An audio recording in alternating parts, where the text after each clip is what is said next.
Dr. Martin Luther King Jr. said, "If I cannot do great things, I can do small things in a great way." In 1936, Harry H. Jones, an African-American attorney in Wheeling, gave what came to be known as the 20th Man speech on WWVA radio.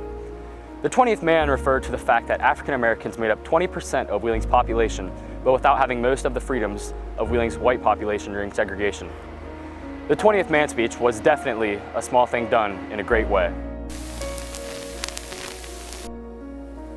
Ladies and gentlemen, about 1 out of every 20 persons living in Wheeling is of African descent. This 20th man is not a newcomer nor an alien, for his ancestors were settled by force in Virginia 1 year before the Pilgrims landed at Plymouth Rock. Nationally, our colored population knows but one country, the United States. It swears allegiance but to one flag, the Stars and Stripes.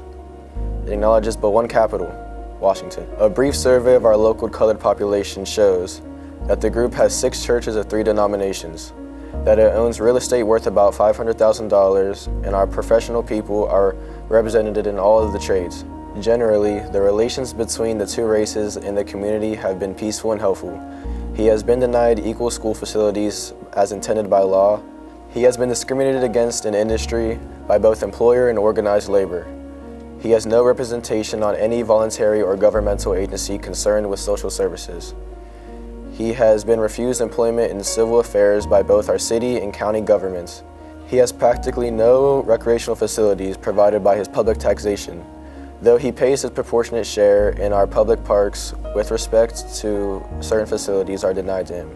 The 3 pressing major injustices endured by our local colored people have to do with school facilities, jobs, and recreation. The only public school in the city in which colored children may attend is Lincoln. It was built 43 years ago as an 8-room elementary school to house about 252 pupils. Today it serves as both an elementary and high school. This school has sent out 327 graduates who have gone into professions, civil service, trades, and professional service. The injustice of the whole situation is brought home when we are reminded that if a white parent is dissatisfied with the school facilities offered to his child, he can move to another school district, but if a colored parent is dissatisfied, he must send his child to the same outdated, dangerous school building, regardless of where he moves in this county. Plain justice demands that this community should provide equal school facilities for its colored children to prepare them to make a living. In industry, the colored line has been drawn against local colored workers with a maximum degree of thoroughness. The group as a whole has been barred from employment in our local factories, mills, shops, and stores. The group generally had been restricted to personal and domestic service and coal mining. Employers and organized labor are largely responsible for the Negro's industrial plight. Apparently, the test is color of the worker, not his or her training, experience, or character. It is therefore urged that both employer and labor leaders assume a more tolerant and just attitude towards their colored neighbors in this community, in the matter of filling job vacancies, to the end that our colored group as a whole may have a man's chance in our industrial life. By so doing, our colored citizens will be able to contribute more largely to the community, wealth, and welfare. For out of every dollar our local colored person earns, his local merchant, butcher, baker, and other businesses are bound to get a portion of it. He has no other place to spend it. He has no relatives in foreign lands to send it to, nor any property outside of this country to pay for.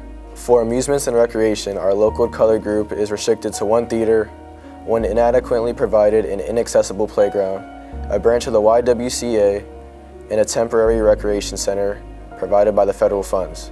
This is a hardship not only felt by the adults, but also the children. If you will give our local colored citizens an equal chance, you will have nearly 6,000 hands to aid you in pulling the community load upward. If you do, they shall constitute 1/20th of its intelligence and progress. They shall contribute 1/20th more to business and industrial progress of Wheeling, or they shall constitute a veritable body of death, stagnating, depressing, retarding every effort to advance our local social order.